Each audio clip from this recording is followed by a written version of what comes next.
Boa noite, gente! Que alegria estar com vocês nessa noite, que privilégio, um prazer ter a oportunidade de abrir o ano letivo com essa matéria Fundamentos da Fé e nessa escola que eu disse para essa que ela também está no meu coração, né? Durante 8 anos eu fui diretor da escola sede lá no Carlos Prates, né? E hoje a gente está supervisionando as nossas escolas no estado de Minas Gerais. Nós temos aí 10 escolas convencionais e 4 unidades de escolas do Rema dentro do presídio, né? Então, nós temos hoje 14 unidades do Rema no estado de Minas Gerais e a gente tem corrido essa carreira junto com essa escola e com essa visão que é grandiosa demais. Essa visão do Rema, gente, é extraordinária. Eu não sei quanto a você, mas se eu fosse você, eu já fazia a matrícula. Tem alguém que não fez matrícula aqui dentro hoje? Deixa eu ver. Levante a mão. Tem alguém que não fez matrícula? Ok. Ótimo. É hoje. Mas o é hoje que você fez comigo não convenceu nem você de que de fato é hoje. Mas então eu quero ter a honra de ensinar essa matéria para você. Então meu nome é Anderson, eu sou casado com a Cíntia há 27 anos, tenho um filho de 21 anos chamado Gabriel, já estou no Rema desde 2009, já leciono desde 2013, também já fiz escola de ministros e eu estou nesse negócio aí já faz um tempo. E sou de dentro de igreja desde o dia que eu nasci. Nasci no berçário da igreja e estou aqui até hoje, ó. Então tem muitas histórias aí que a gente viveu ao longo desses anos e muito aprendizado e muita coisa que me fez ficar parado no tempo por causa de meias verdades e outras que me sustentaram para não precisar experimentar o mundo para saber que não presta. Então eu não precisei ir lá para saber que tem nada que me pudesse acrescentar. Então eu tenho hoje a minha vida toda no Senhor, esse tempo todo servindo a Ele, servindo aos irmãos, servindo à igreja, servindo ao corpo de Cristo. Então eu tenho muitas coisas para a gente conversar. Essa matéria Fundamento da Fé, de fato, ela é algo que traz estrutura, né? Traz uma base de toda a vida cristã. Porque se você é crente, você sabe que você vive por fé. E não tem outro jeito, não. Não tem outra escolha, não tem outro estilo de vida, não. É fé que é a base da nossa história, né? Então, aqui eu quero só entender como é que está a dinâmica dessa sala. Nós vamos passar aqui 7 dias. 7 dias. 7 é o número da perfeição, né? Aleluia. E eu nasci no fogo, eu sou pentecostal. E eu não me acostumo com fumaça, não. Então, se você é crente, se você não dá um glória a Deus, nós vamos ter que dar um glória a Deus. Nem que eu coloque o microfone na tua boca. Pra você dar umas rajadas de língua estranha, dá uma sapateada onde é que você está, uma rodopiada, pega a unção do helicóptero, qualquer unção que você quiser. Mas quando a revelação da palavra cai dentro de você, não deixe o seu corpo segurar o que está acontecendo por dentro. Aquilo que acontece por dentro é muito maior. E às vezes o nosso corpo físico não consegue suportar, não. É por isso que na antiga aliança, quando os sacerdotes iam adorar a Deus dentro do templo, a nuvem da glória chegava, eles não conseguiam ficar em pé. Tamanho a densidade da glória que era por fora. Na antiga aliança. Essa mesma glória que não permitia eles ficar de pé, o corpo não dava conta de sustentar, essa mesma glória habita dentro de você. Então o seu corpo também não aguenta quando essa glória começa a se manifestar. Entende isso? Então eu quero deixar você livre nessa sala. Se você quiser dar uma rajada de glória, dá. Se você quiser dar um pulo, dá. Se você quiser bater palma, bate. Não para Jesus. A gente não bate palma para Jesus, né? Mas se você quiser bater palma, bate. Se for isso que você quer. Mas não deixe seu corpo travar o que está acontecendo por dentro, não. Seja livre. Se quiser dar uma carreira aqui, o pessoal gosta de dar umas carreiras. Se você quiser sair correndo, sai correndo. Está tudo certo. O importante é que, às vezes, você vai fazer coisas naturais que vai mostrar que você está rompendo no espírito coisas grandiosas. E não deixa a timidez. Você fica pensando, nossa, mas o que meu irmão... Você está vivendo com esse irmão tantos anos e ele vê você dando uma carreira. Não está entendendo nada. Aí você fica pensando, o que esse cara vai falar para a minha família? Me ver correndo a igreja igual um doido. Deixa correr. Corre. Se divirta. Uma das coisas que eu aprendi na minha carreira, na minha chamada ministerial, e você vai poder usufruir disso, é que a unção que eu carrego é uma unção de alegria. Então, eu vou brincando com você, a gente vai rindo, eu vou fazendo a substituição do seu rim sem anestesia e você continua rindo e está tudo certo. Vai funcionar assim, fique tranquilo, tá bom? Nós vamos fazer várias cirurgias aqui e eu gosto de me divertir, porque eu me divirto debaixo da unção. Isso não é um desrespeito, isso é a forma com que eu sou. Eu não preciso ser igual a outro para poder fazer com que você aprenda. Eu preciso ser eu. Aleluia?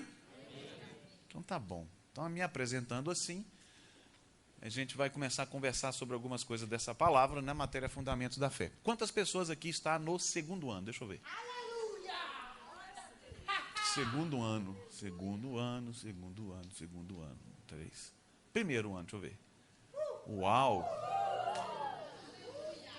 Que turma bacana, hein? Muito bom. Ótimo. Quem esteve aqui na matéria que eu acho que eu dei uma aula de fundamentos da fé, não foi? Foi realidade, né? Mas também deu fundamento. Foi na experimental. Na aula experimental deu fundamento, não foi? Então, para nós do primeiro ano foi realidade. Ano passado. Esse ano eu começo com fundamentos, né? Nós vamos conversar. Você está numa sala de aula, diga sala de aula. Então você não está numa igreja. Atente para isso. Você não está na igreja e você não está no culto. Você está no centro de... Isso, centro de... Centro de... Bíblico. Nós não temos a pretensão de te dar um diploma de pastor, de mestre, de profeta, de missionário, de obreiro, sei lá. O que você espera? Tem diploma disso aqui não. Aqui eu vou te dar o diploma de filho. Para que você possa se encontrar na Escritura, na palavra e saber quem você é em Cristo Jesus, ok? O Rema tem esse viés de ensinar a Bíblia a todos aqueles que nasceram de novo para que você possa ter uma vida abundante. Afinal de contas, foi isso que Jesus veio fazer aqui, não foi? Então, assim que a gente vai aprender. E cada dia mais, numa sala de aula, eu gosto de interagir com vocês. O pessoal do que senta na primeira fila lasca comigo, porque eu não fico olhando para a cara deles aqui na frente, eu fico aqui do meio para trás. Então, porque normalmente as pessoas não sentam na primeira fila porque tem medo do professor fazer alguma pergunta, né? Eu vou aqui, ó, aqui. Aí na quarta-feira você já vai sentar na primeira, né? Eu vou buscar o celular na primeira, relaxa. Mas eu gosto de interagir com você para a gente saber onde nós vamos chegar no lugar comum, né?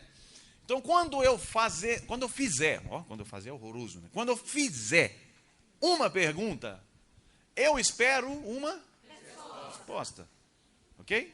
Se ela está certa ou não, não importa, a gente está no treinando. E no momento do treinamento é possível que a gente não alcance a perfeição na primeira vez. Então, para mim entender onde nós estamos juntos, se você me responde, eu vou saber o que eu preciso falar.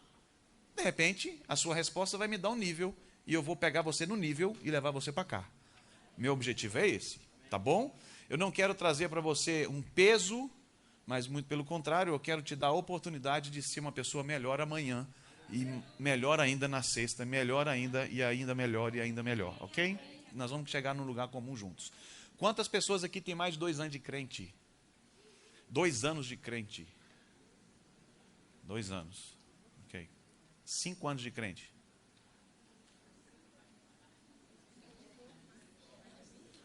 Dez anos de crente. Ok. 15 anos de crente, deixa eu ver. Gente de Deus. 20 anos de crente. Pai amado, a pessoa já está rindo, né? 30 anos de crente. Vixe Maria Jesus.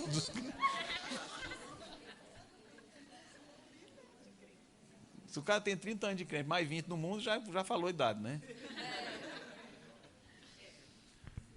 Por que eu pergunto isso? Nós estamos começando uma caminhada no Rema, né? Sobretudo o primeiro ano. E eu gosto de dar essa dica para você, para ficar mais fácil e menos doloroso e mais rápido o seu aprendizado. A gente, durante 10 anos, 5 anos, 2 anos de crente, a gente já ouviu muitas ministrações muitas pregações, muitos ensinos, já leu a Bíblia várias vezes. Então a gente tem eu chamo de bagagem eclesiástica, né? A gente carrega uma bagagem. A gente acredita em um monte de coisa. E porque eu acredito nesse monte de coisa, eu vou viver baseado no que eu acredito. A nossa vida é assim, nossa vida é feita de crenças que determinam a minha conduta. E essa conduta vai produzir resultados. Então aquilo que eu aprendi movimenta a minha vida. Então possa ser que você já chegou aqui com um monte de crenças bíblicas, eclesiásticas que estão movendo você. E de repente eu vou falar alguma coisa que vai ir contra, vai chocar com aquilo que você aprendeu sempre. E aí a primeira coisa que você vai ter é raiva de mim. Você vai ficar com raiva de mim. Por quê?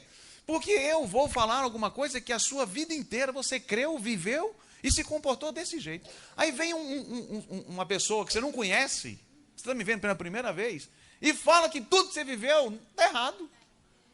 Aí você vai ficar com raiva de mim. Então o que eu faço com você? Olha só. Pega a bagagem, deixa lá fora da porta. Deixa lá. Não joga fora. Não estou falando para você jogar fora o pastor, o Anderson. Não disse para jogar fora. Eu disse para você deixar lá fora. Ela é sua. Você já foi no lugar onde você tem que deixar a sua bagagem ou a sua mochila dentro de um armarinho? Ponto. Faz assim. Deixa lá. Entra, recebe tudo, coloca numa nova bagagem e depois sai lá fora e pega a sua antiga e pega a nova. Aquilo que promover mais densidade para a sua vida é o que vai permanecer. É simples. Ok? Vamos combinar assim. Aí você não vai ficar chateado comigo, você não vai querer me pegar lá fora, você não vai me esperar do final para poder conversar comigo de uma forma um pouco mais ríspida. Hoje de manhã, ó, de manhã. Ó o telefone, gente, telefone silencioso. Hoje pela manhã eu fui ministrar uma aula, o apóstolo Marcelo está dando essa matéria na sede, mas ele está viajando por uma necessidade pontual, hoje ele não conseguiu. E eu fui ministrar uma parte de um tema que eu gosto de trabalhar com ele. E ministrei durante o segundo horário inteiro. Quando acabou o segundo horário, veio uma senhora e falou assim, eu preciso falar com o senhor. Eu falei, está nervosa com o quê, gente? Primeiro dia. Mas porque o senhor falou sobre isso. E eu discordo do senhor. Eu falei, você tem todo direito. Óbvio que você tem direito de discordar. O rema não é o lugar que a gente empurra a goela abaixo, que você tem que crer, não. A gente te apresenta a verdade da Bíblia e você fica com se você quiser. Amém? Você tem o direito de me perguntar e tirar suas dúvidas? Todo. Eu estou aqui para servir para você. Mas ela disse assim, porque o senhor falou isso, e aconteceu isso, esse negócio foi tão ruim na minha vida, mas eu tenho certeza que foi Deus. Eu falei, faz o rema. Eu não vou te responder. Porque senão, nós vamos ter um embate aqui muito longo, para você saber. Significa que eu fui embora, tadinha, ela foi com raiva de mim. Ela foi embora e eu disse para ela assim, você não sabe quem é o seu Deus. Porque você está atribuindo a ele coisas que ele não faz. Mas é o rema que vai definir isso na sua vida. Tá bom? Então, não fique com raiva de mim. Estou dizendo com exemplos. Então, eu começo da seguinte forma. Olha só. Vamos lá. Esse exemplo, eu sempre começo as minhas aulas com esse exemplo e com esse ponto. Já são 8 horas da noite. Ó. As minhas aulas passam uma coisa absurda. Fica comigo, tá bom? Toda palavra que sair da minha boca, ela sai carregada de poder para ser cumprida. Eu sou um embaixador do reino. Eu sou um ministro do evangelho. Eu não estou aqui para brincar naquilo que eu falo. Eu tenho convicção nas coisas que eu ensino e que saem da minha boca, ok? É você que vai definir se você crê ou não. Tá bom? Ok. Vamos lá. Você vai trocar o seu telefone celular para o mais novo no próximo mês. Tá certo? Sim ou não? Amém? Ué, a sala toda está trocando celular. O que foi isso, gente? Pega tudo. Você vai trocar. Pergunto. Quais são as características que você vai pensar ou definir que vai fazer com que a sua escolha seja mais assertiva? Vamos lá. Características. Você vai comprar um novo celular. Quais são as características do novo aparelho que você considera ser relevante para você comprar? Calma. Eu sei, vocês estão desejosos de falar. Eu já liberei você para falar, agora você quer falar, né? Vamos lá. O que significa memória? Capacidade de armazenamento. Ok. Memória. O que mais? Fabricante. Marca. Tá. Modelo. Duração da... Olha que interessante. Duração da bateria. Fala de novo. Câmera boa. O que é câmera boa? Não, calma, gente, hein? Calma. Vocês estão ansiosos, gente. Deixa eu conversar com o moço. Ele falou primeiro, deixa eu conversar com ele. O que é uma câmera boa? Quantos megapixels? A definição de uma câmera boa é a quantidade de megapixels, sim ou não? Ok. Quantos megapixels?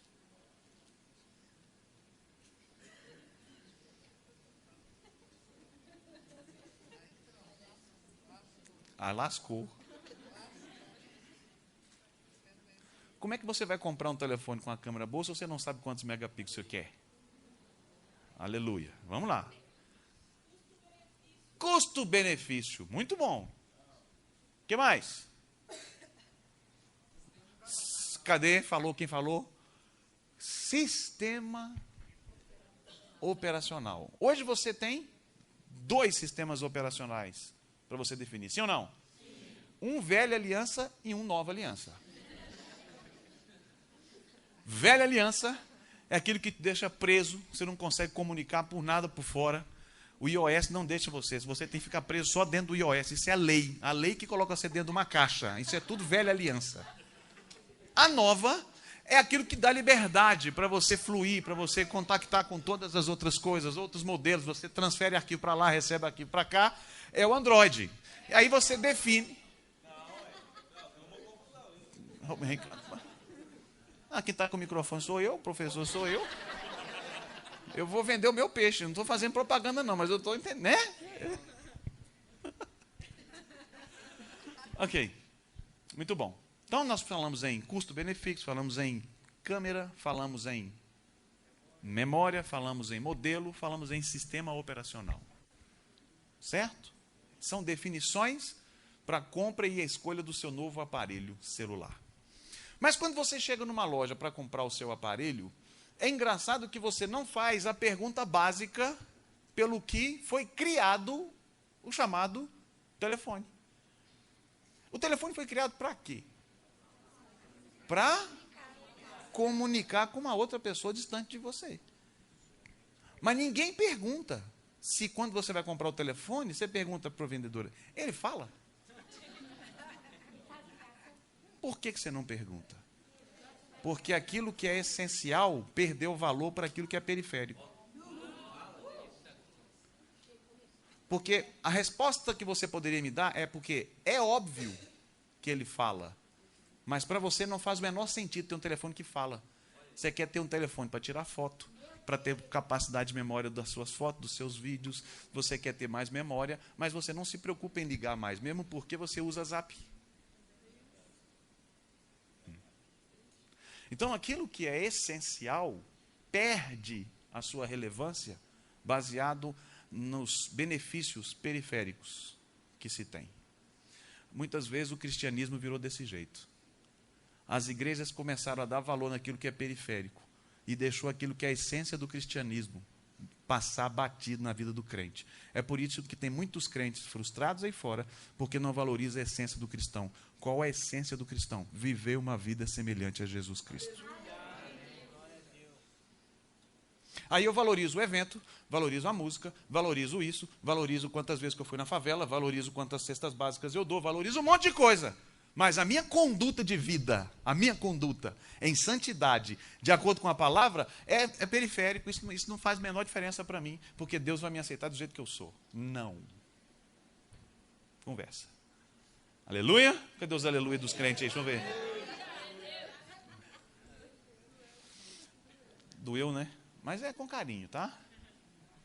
Você está andando com o seu celular e de repente aparece uma mensagem. Você precisa fazer uma atualização do seu sistema operacional. E aí você logo clica para fazer a atualização do sistema operacional e ele vai dar uma outra mensagem. Talvez você já tenha visto isso.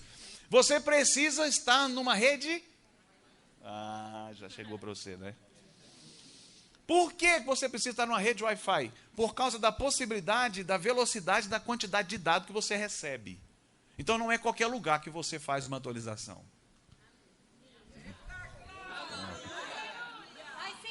Aleluia.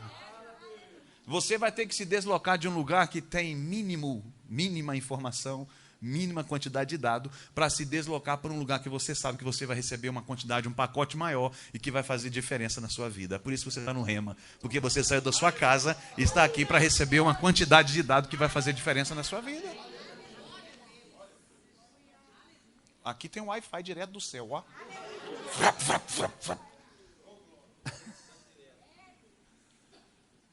Bom, você foi para um Wi-Fi, você chegou no lugar onde você precisava ir, e aí baixou a quantidade de dados no seu telefone. Depois que baixa, ele vai fazer uma outra pergunta. Deseja instalar? Parece que quando deseja instalar, aparece essa mensagem, dá funiquito no C. Você não dá conta de esperar um outro momento. E aí começa a dar aquele desespero, você, pum, um sim, desejo instalar. Aí aparece outra mensagem, você não tem memória suficiente. Aí você olha para o seu telefone celular, miserável. Não tem memória. Presta atenção. Você tem uma quantidade de dados novos que vão melhorar a performance. Eles já estão dentro de você, mas eles não podem ser colocados em funcionamento. Por que não pode ser colocado em funcionamento? Porque não tem espaço para o novo entrar. Para que você tenha acesso a viver o novo, você tem que entrar nos arquivos antigos e deletar o que não presta. Porque se você não deleta o que não presta, você tem uma carga de informação nova, mas nunca vai poder utilizar, porque ela não tem espaço para entrar. Uau! E aí quando você vive isso, aí você abre o que primeiro? Fala para mim a verdade. Onde é que você vai para pagar? Nas fotos. Aí você vê aquela foto, estava lá, tem 15 anos, essa mulher, desculpa aqui, tá? Já morreu, já foi. Nossa, quanto tempo eu não vejo a fulaninha de tal, gente. E aí você começa a ver que está cheio de coisas que não faz a menor diferença na sua vida. E essa quantidade de coisa que não faz a menor diferença na sua vida está bloqueando o novo de chegar. Agora, a decisão de apagar o velho é pessoal. Ela é sua. Ninguém vai fazer por você. Aleluia. Oh, glória. Eu estou te dando a oportunidade de você abrir sua memória e começar a deletar coisas velhas, porque eu vou derramar um monte de coisa nova para dentro. E se você não tiver espaço, o problema não é meu, é seu e pronto. Deleta. Muitas coisas estão aí dentro, não faz a menor diferença para você. Deleta, joga fora e recebe o que é novo. Abre sua Bíblia comigo, Romanos capítulo 12. Romanos 12.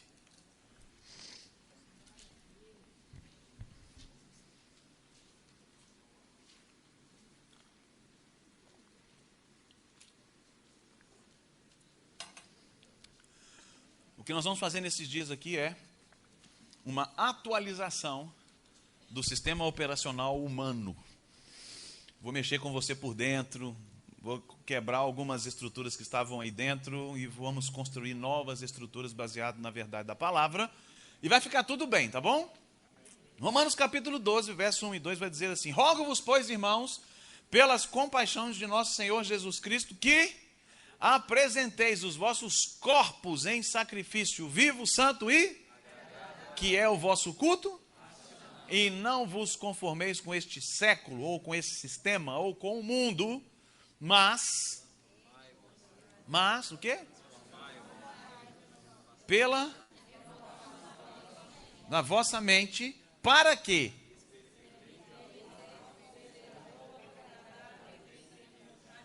boa, agradável e perfeita vontade de Deus. Então, se eu ler o versículo 2 de trás para frente, eu posso dizer que eu só posso experimentar a boa, agradável e perfeita vontade de Deus se eu fizer um processo de renovação da mente pela transformai-vos. Percebe que é uma atitude pessoal? Transformai-vos. É você que se transforma. Olha que coisa doida. Às vezes eu vejo alguns crentes orando: Pai, faz isso comigo. Pai, o Senhor precisa fazer isso. Pai, o Senhor não está conseguindo. Pai, eu não consigo ver isso. É porque você está querendo julgar para Ele algo que Ele já fez. E agora cabe a você dar a resposta daquilo que Ele já fez para você. Renovar a mente é metanoia, é mudança de direção, é mudança de conduta. Renovar a mente é fazer uma atualização no sistema operacional interno da vida do crente. Por isso você está aqui. Nós vamos fazer isso, vai ser bom demais, gente. Vai ser gostoso demais, você vai aprender muita coisa boa. E você vai entender muita coisa boa. Eu não queria que você fizesse assim: meu Deus, eu já ouvi tanta gente falar isso. Por que eu não conhecia esse rema antes de Jesus? Como é que pode? Onde é que estava esse povo? Não, você chegou no dia certo, na hora certa, no momento certo para a tua vida. Fique tranquilo. Então o que passou, passou, você não consegue mexer mais. Nós vamos para frente. Amém? Para mim viver o fundamento da fé, eu preciso renovar a minha mente. Eu preciso mudar conceitos. Eu preciso pensar diferente. Cristianismo é forma de pensamento diferente. Cristianismo é muito diferente da religião. A religião impõe uma quantidade de dogmas e de coisas que eu preciso praticar para receber algo da parte de Deus, enquanto o cristianismo é um momento de crer pela fé daquilo que já foi feito, sendo que você nunca viu nada. Esse é o conceito. Por que a religião entra? Porque o conceito de fé abstrato, como a Bíblia trata, é muito complexo, às vezes, da minha lógica humana definir o que é fé. Então vamos lá para definir o que é fé. Hebreus 11:1. Hebreus 11:1.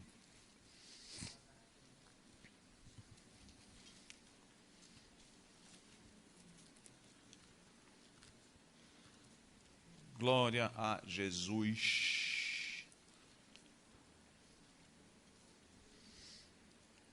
Quem chegou? Amém. Ora, a fé é a certeza das coisas que se e a prova das coisas que não se. Quem tem uma outra versão aí desse texto bíblico? Alguém tem a NVT? Hã?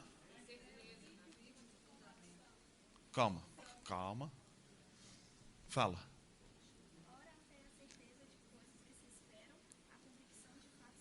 A convicção de fatos que não se veem. Mesma coisa?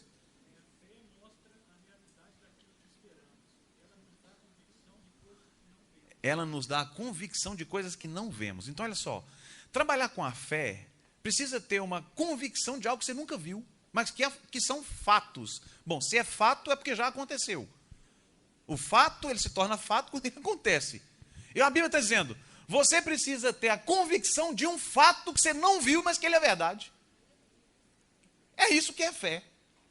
Por exemplo, você está aqui hoje porque um dia alguém te contou uma história, né? E essa história dizia que chegou um homem na terra, cabeludo, barbudo, bonito, de olho azul. Está rindo por quê, gente? Não é assim, não? Hã? Não? E como é que ele era, então? Careca? Como é que é? Isaías descreve Jesus como uma terra seca. É verdade. Mas Isaías estava falando na crucificação. Naquele momento ali. De fato. Era como se tivesse nem forma. As pessoas não queriam nem olhar para ele. Mas é por causa da deformação. Jesus era lindo. Porque todo filho de Deus é lindo. Ah, você não pegou isso não, gente. É agora que você pegava e dava assim: aleluia, Jesus! Mas essa história chegou, porque ele veio para cá, fez um monte de milagres que ninguém explicava nada, e esse cara disse que morreu na cruz, foi pregado lá, derramou sangue, depois, terceiro dia, ressuscitou, uns falam que não, outros falam que sim, e aí você decidiu crer nisso tudo. Como? Tu estava lá? Para ver tudo isso acontecer? Não, por que você creu que isso é uma verdade, a ponto de você dizer, você é o meu Senhor? Você nunca viu ele? Você nunca tocou nele? Você nunca cheirou ele? Você não estava andando lá dele? Mas você decidiu crer que essa história que um dia alguém te contou é a pura verdade. E por ser verdade, você decidiu entregar a sua vida para ele. Como é que pode explicar isso? Fé. Mas, ok. Por que eu creio que essa história desse homem que veio, eu não vi o cheiro, não presenciei ele sendo crucificado, eu não fui lá ver o túmulo vazio depois de 3 dias, e eu acreditei nessa história toda a ponto de entregar minha vida. E por que eu não acredito que eu tenho o direito, por meio desse mesmo homem, de andar em cura divina na terra? Por que isso é só para alguns e outros não? Como pode isso? Porque você vai crer naquilo que você não vê.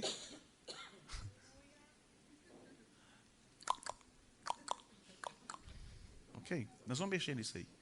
Tá bom? Estou querendo só instigar você. Fé lida com fatos que você não viu. Mas se você decide crer, algo muda. Pensa, quando você entregou sua vida para Cristo, sua vida mudou. Então, por que não acreditar em tudo que ele fez, se você acredita nele? Oh, aleluia! Você já acredita nele.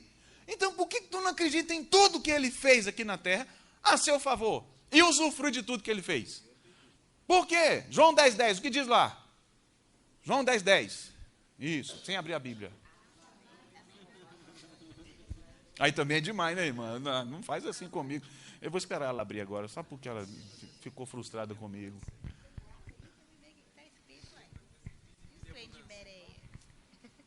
Jesus veio para trazer vida e vida em abundância. Como é que começa isso? O diabo veio para matar, ladrão veio para matar, roubar e destruir. Mas o filho veio para trazer vida e vida em abundância. É isso? É isso? É? Você tem certeza? Aham. É? Você está convicto disso ou não? Viu o que é convicção? É assim, eu estou usando ele como exemplo, tá bom? Não se sinta constrangido. Convicção, quando você tem convicção, é isso mesmo? É. Mas e se não for? Mas isso é a verdade. E ponto. Isso é uma convicção. Aí eu perguntei 2 vezes para ele, olhou para o lado. Se eu perguntar a 3ª vez, ele fala, não, nesse não, mas fica tranquilo. Brincando.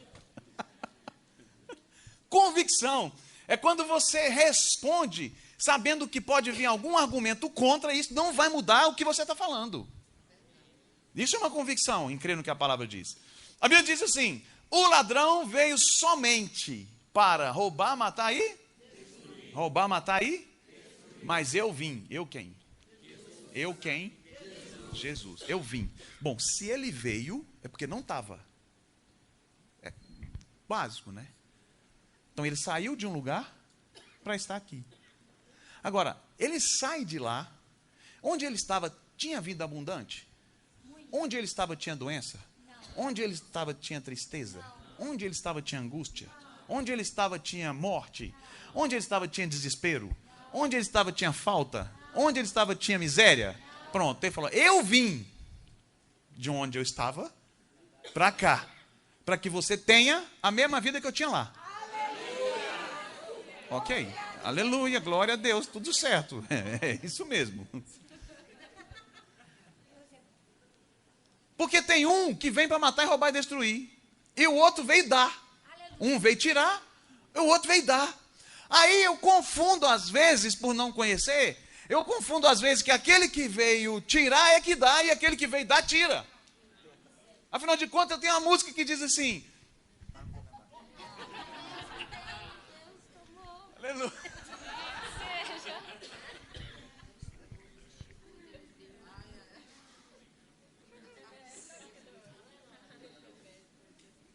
Deus me deu, Deus tomou, bendito seja. o nome do Senhor. Bom, a Bíblia diz que um toma, o outro dá. Se você diz que Deus tomou, você está atribuindo a Deus a ação do diabo. E a gente não negocia a palavra. Não, pastor, não é isso não. Não é isso para você. Mas para a Bíblia não tem conversa. Se você quer conversar contrário à Bíblia, você vai viver a sua vida.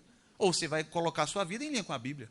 A Bíblia diz que quem toma é o diabo. Mas Jesus dá vida e não dá de qualquer jeito não. Ele dá em abundância.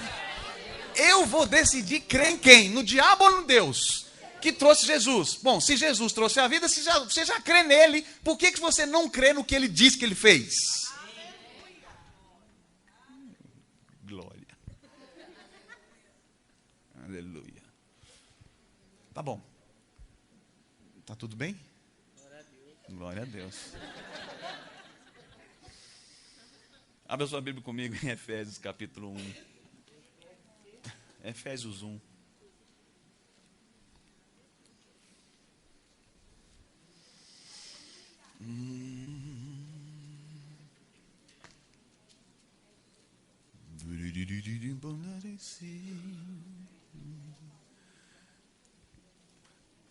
Ô, gente, eu só queria pedir uma coisa a você. Uma coisa peço.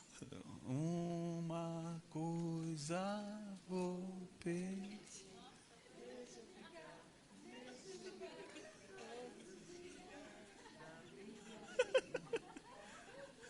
Por favor, gente, não durma na minha aula, não.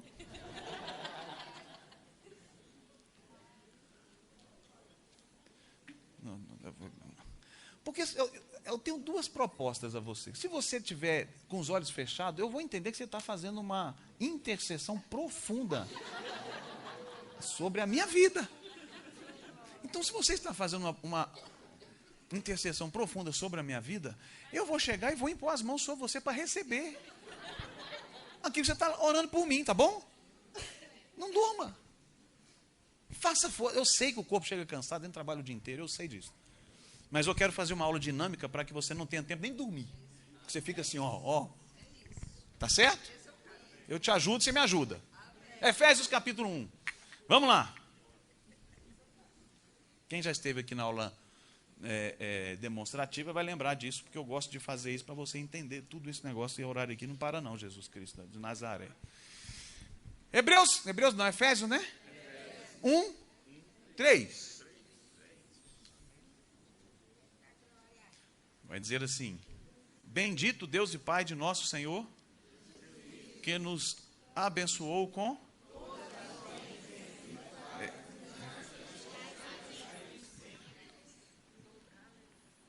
quantas bênçãos? Todas.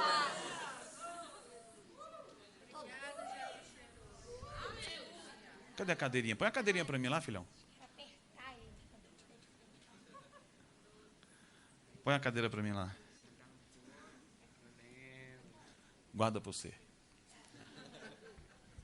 Bendito Deus e Pai de nosso Senhor Jesus Cristo, que nos abençoou com quantas sorte de bênçãos? Todas. Quantas sorte de bênçãos? Todas. Então vamos lá. Você já tem a bênção de um bom emprego? Amém. Você tem uma bênção de uma boa empresa? Amém. Você tem uma bênção de uma saúde? Amém. Você tem a bênção da alegria constante? Amém. Você tem a bênção de um bom casamento? Você tem a bênção dos seus filhos andando na presença? Amém. Você tem quantas bênçãos? Todas elas. Todas. Quem conquistou? Quem conquistou? O que você fez para conquistar ela? Calma. Jesus conquistou. Onde elas estão? Nas regiões celestiais. Em Cristo. Bom, nas regiões celestiais em Cristo significa que essas bênçãos estão longe de você. Porque você está na terra, mas as bênçãos estão lá. Agora leia o capítulo 2, versículo 1. Nós estávamos mortos em nossos delitos e pecados. Senta lá, filho. Senta lá. Vai lá, Jesus. Nós estávamos mortos em nossos delitos e pecados. Pergunto a você: qual morto que usufrui de todas as bênçãos? Nenhum. Então olha só, Jesus conquistou as bênçãos, mas eu estava morto para elas. Então significa que antes que eu pudesse acessá-la, elas já existiam. Eu vou dizer de novo. Antes que eu pudesse acessar as bênçãos, elas já existiam. E onde elas estão? Nas regiões celestiais em Cristo. Aí você entendeu toda a historinha que contaram para você sobre um homem chamado Jesus. E porque você entendeu, você decidiu fazer ele Senhor da tua vida. E aí você estava morto e ele te dá vida. Nós estávamos mortos, mas ele nos deu vida. Quem nos deu vida? Jesus.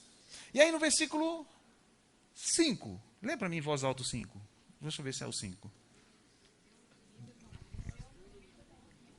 Quando ainda estávamos mortos em transgressões, pela graça vocês são salvos. Pela graça somos Salvos. Pela Graça. mediante a Fé. Está escrito isso aí? Pela graça. Continue. Deus nos ressuscitou com Cristo, com Ele nos fez assentar nas regiões celestiais, em Cristo Jesus, para mostrar nas eras que hão de vir a incomparável riqueza de sua graça, demonstrada em sua bondade para conosco em Cristo Jesus. Pois vocês são salvos pela graça por meio da fé, e isso não vem de vocês.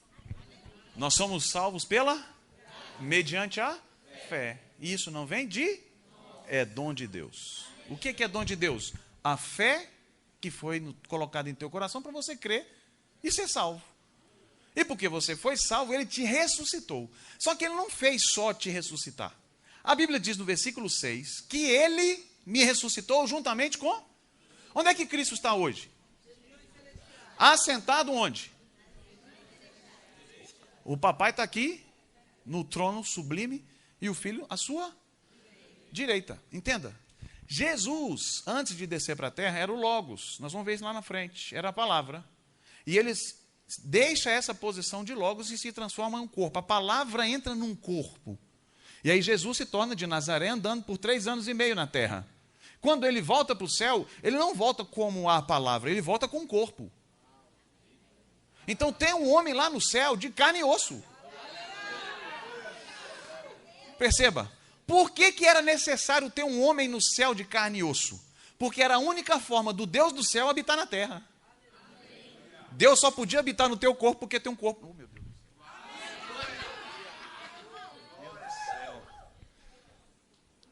O mistério da redenção é isso. Por que Cristo pode andar na terra hoje? Em você? Porque tem um corpo lá, que sustenta todas as coisas pela palavra do seu poder. Mas ele fez você nova criatura, foi? Aí você ressuscita com Jesus. Quando você nasceu de novo, você ressuscitou com Cristo. Aí ele te fez assentar onde?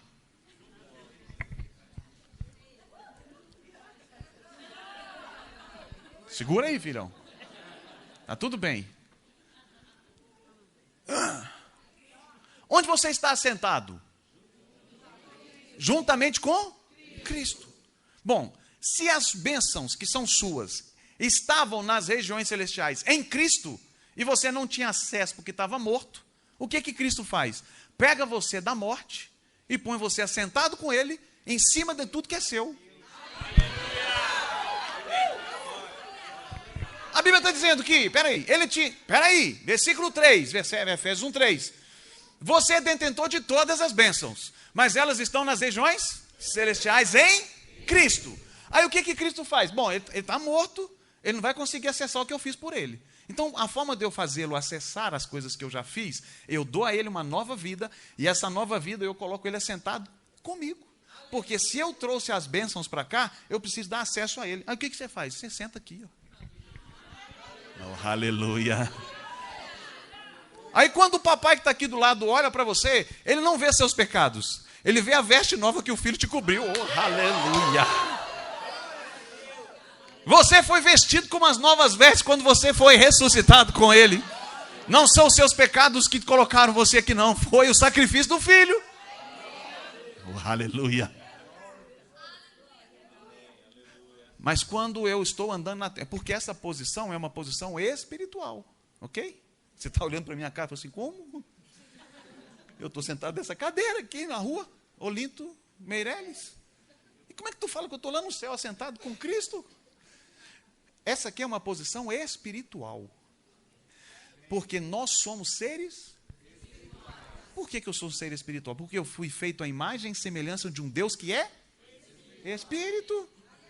Espera aí, gente. Se eu sou feito à imagem e semelhança de um Deus que é espiritual, a minha essência espiritual é o meu verdadeiro eu. Então eu não vivo de fora para dentro, eu vivo de dentro para fora. Oh, aleluia. Então, oh, aleluia, meu Deus do céu. Vou estar dando uma carreira. Se eu sou detentor de todas as bênçãos, por que elas não se manifestam na minha vida? Porque você acha que o diabo roubou a sua bênção. Mas o diabo não tem acesso onde elas estão.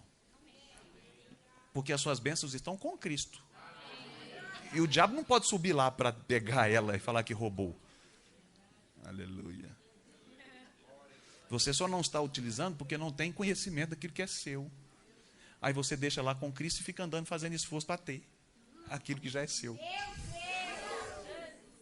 aí, ó. Aleluia.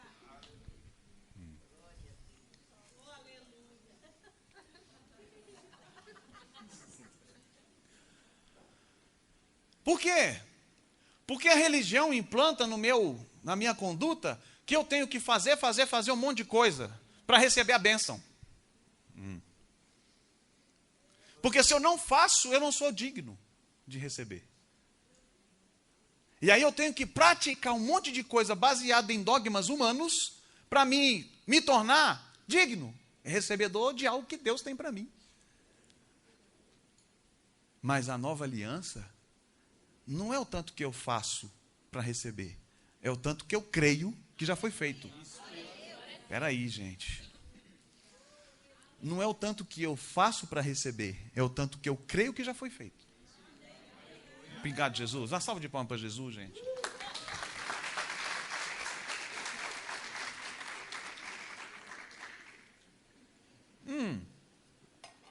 Eu sou um homem de fé. Ok? Então eu creio que ao entrar aqui, alguém antes que eu pudesse ver, eu não vi, não contemplei, não estava no momento. Alguém pegou esse copo e lavou ele. Eu creio. Eu não vi, mas eu creio. E essa pessoa então teve que pegar o copo em algum lugar, ir para uma pia, fazer um esforço para lavar o copo, secou o copo, se deslocou para onde tinha um bebedouro ou água, encheu o copo de água e teve que fazer um esforço para se deslocar e colocar esse copo aqui. Com qual finalidade? Com qual finalidade que ela fez tudo isso? Para que eu pudesse beber água. Sim ou não? Pergunto. O que ela tinha que fazer foi feito? Sim ou não? E foi feito com excelência? Foi feito com excelência. Mas eu posso ignorar tudo que foi feito e ir embora para minha casa sem beber o copo d'água. Isso não desmerece o que ela fez. Significa que cabe a mim receber e pegar tudo aquilo que Cristo já fez por mim. Mas Ele pode ter feito tudo e eu continuar querendo fazer alguma coisa. Porque enquanto eu estou aqui querendo fazer, eu esqueço que já foi feito.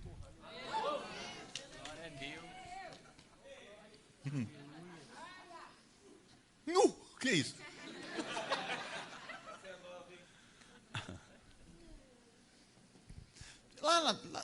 Tem umas igrejas lá na cidade de Toronto, no Canadá.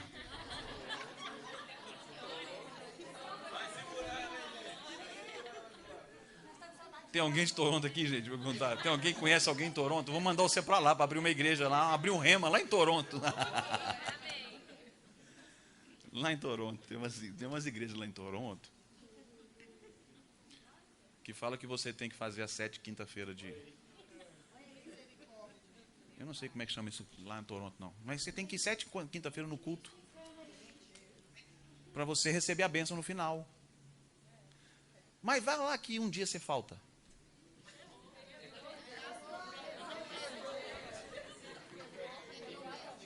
Quebrou o quê? Quebrou a corrente?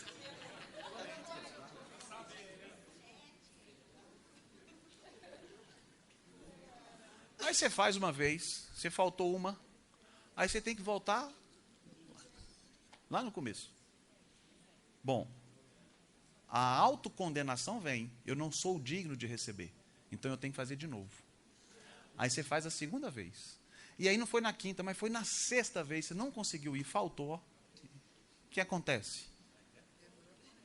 Quebrou a corrente. Bom, o que é isso?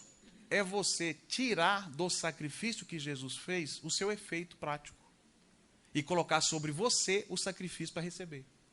Porque é você que tem que fazer o sacrifício de estar 7 quintas-feiras e não o que Jesus fez na cruz. Parece que o que Jesus fez na cruz não foi suficiente.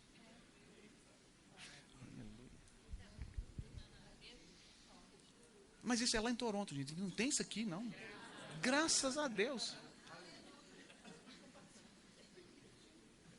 O que é isso? Isso são religiosas que implantam isso na gente. Eu já vivi isso também, gente. Pode ficar tranquilo. Eu sei o que eu estou falando. Já fiz várias correntes, um monte de corrente, quebrou tudo. Eu trabalhava viajando, então nem sempre eu estava na cidade, não consegui ir lá num dia. Por que tem muito crente que se desvia? Porque tenta fazer tantas vezes, se sente tão indigno que ele não quer nem mais entrar na igreja com vergonha. Aí ele prefere estar no mundo. A própria organização religiosa empurra as pessoas para fora. Mas o cristianismo tira o pior e traz para dentro. Deus do céu, Jesus. Cristo não pega ninguém ruim e fala assim, você não presta para mim. Pelo contrário, ele pega até aquele cara que ele sabia que ia trair ele. E fala assim, você vai ficar comigo 3 anos e meio. Porque é capaz da minha atitude de vida muda o seu caráter. Então eu não vou desprezar você. Oh, aleluia. E a religião fala assim, você não presta. Porque você não consegue fazer aquilo que eu te peço. Mas o que Jesus pede é, confia em mim. Entra no meu descanso. E saiba que tudo que eu tinha que fazer, eu já fiz com excelência. Agora só recebe pela fé. Aleluia. Nós estamos lendo a Bíblia, né? Efésios no capítulo 1, versículo 4, vai dizer assim. O que diz lá em Efésios 1, 4?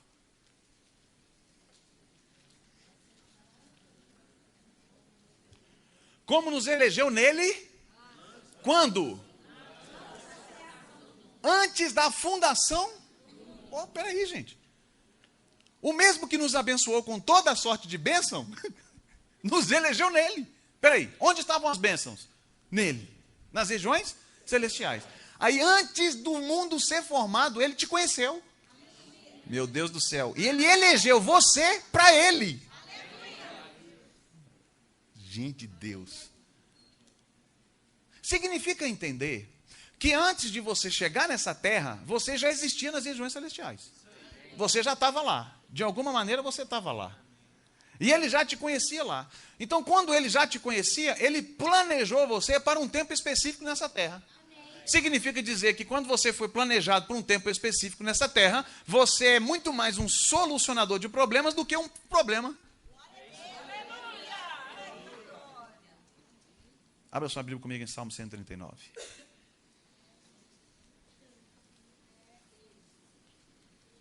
Tá tudo bem, irmão?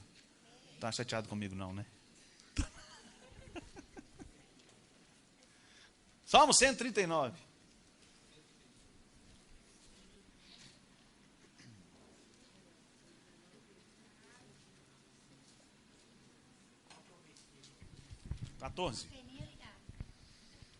Quatorze. 139, 14. Vamos lá, quem achou para mim aí, para me ler? Quem leu? Vá? Tuas obras são maravilhosas. Digo isso com convicção. Meus ossos não estavam escondidos de ti, quando em secreto fui formado e entretecido como nas profundezas da terra. Os teus olhos viram o meu embrião todos os dias determinados para mim. Foram escritos no teu livro antes de qualquer deles existir. Como são preciosos para mim os teus pensamentos, ó Deus. Como é grande a soma delas. Eu pergunto para você, quem escreveu esse texto? Quem escreveu esse texto? Está escrito na sua Bíblia? Salmo de Davi? Sim ou não, gente? Sim. Salmo de Davi. Então, foi ele que escreveu. Ele está falando acerca dele ou de outra pessoa? Dele. Quem acha que não? Dele. E você também olhando com essa cara, por quê? Quem acha que foi Davi que escreveu a respeito dele? Ninguém. Quem acha que escreveu a respeito de outra pessoa? Ninguém também. Vocês acham que escreveu a respeito de quem então, gente? Vamos conversar sobre isso. Não, deixa eu fazer uma enquete. Eu não consigo fazer uma enquete, fica todo mundo olhando para mim. Eu pergunto, alternativa A, alternativa B. Ninguém fala nada. C, nenhuma das opções. Quem acha que é nenhuma das opções? Para outra pessoa, né? Sobre ele. Sobre ele. Não, nós vamos brigar por causa disso não. Tá tudo bem, eu só quero entender. Os meus ossos não te foram encobertos. Os meus dias, todos eles foram escritos no teu livro. Então, ele está falando dele. Agora, Davi teve uma revelação de que os dias dele, todos eles, foram escritos antes dele chegar. Meu Deus do céu. Efésios 1,4 fala que nós fomos eleitos nele antes da fundação do mundo. Aí vem Davi dizendo que todos os dias dele foram escritos. Antes de nenhum deles existirem. Ok. Jeremias 1, abre lá. Corre. Ô, gente, esse relógio ali está errado, não tem condição não. Que hora que bate o sinal? 9h30? 8h50?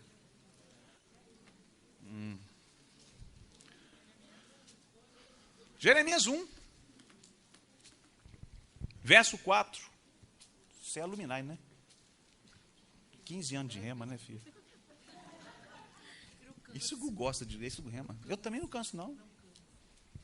Um quê? O Senhor me deu essa mensagem. Eu o conheci antes de formá-lo no ventre de sua mãe. Antes de você nascer, eu o separei e o nomeei para ser meu profeta às nações. Olha que interessante. Quem está falando aqui é Jeremias. Deus falando para ele: eu te conheci antes que eu formasse do ventre da tua mãe. Olha que coisa boa. E antes que você nascesse, eu já te constituí como profeta. Espera aí, não é pensar a mesma coisa que Davi, não? Davi diz: todos os meus dias foram escritos no teu livro, antes de eu nascer. Aí vem Jeremias e ouve Deus falando: eu te conheci antes de formar no ventre da tua mãe, já te constituí como profeta. Não é a mesma coisa, não, gente? Sim ou não? Sim. Ok. Gálatas 1. Vamos ler a Bíblia.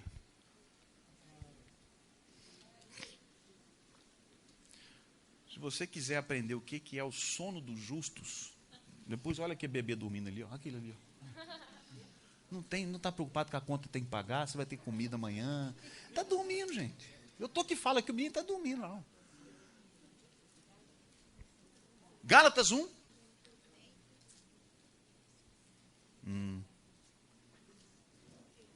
15.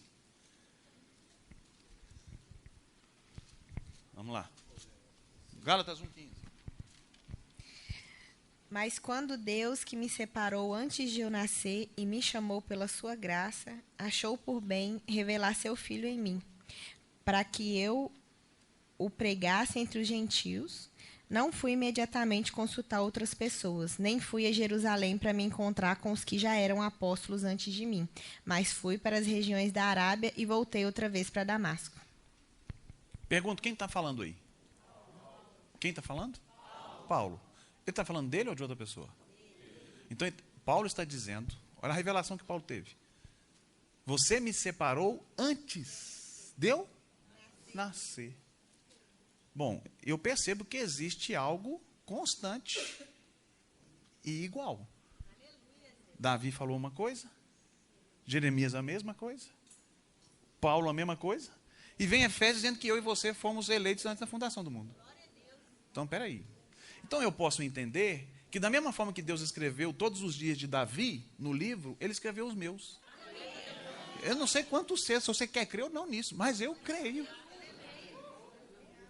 que Ele escreveu todos os meus dias. Significa dizer que Deus pensou minuciosamente sobre você.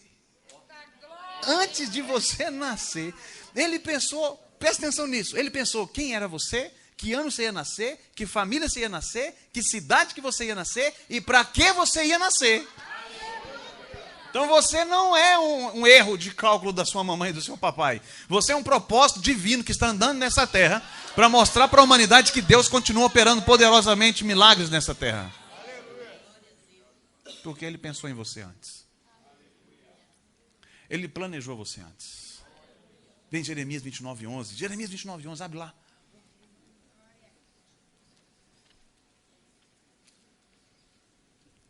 Jeremias 29:11. Não é? Não faz sentido? Todo sentido. É o que eu falava todo dia na aula do Rema. Esse negócio tem sentido. Jeremias 29:11 vai dizer assim: eu é que sei os pensamentos que eu tenho a vosso? Pensamentos de? E não de? Para lhes dar um que deseja. Quem está dizendo isso é o Senhor. Então, se Ele sabe os pensamentos, a palavra pensamento você pode utilizar planos ou projeto, tá bom? Então eu vou trocar a palavra pensamento por plano. Eu é que sei o plano que eu tenho a vosso respeito.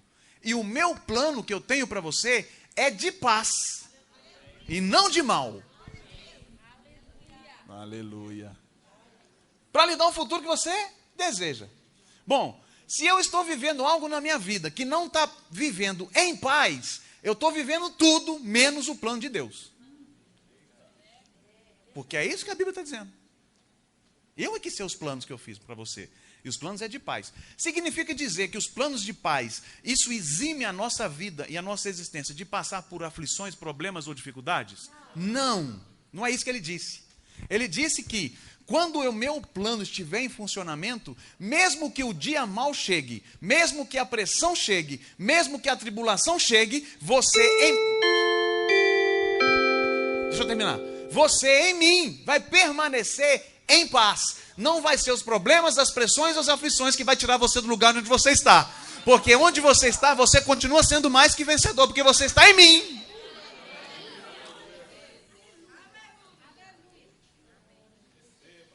Aleluia. Vá para o seu intervalo, a gente volta já.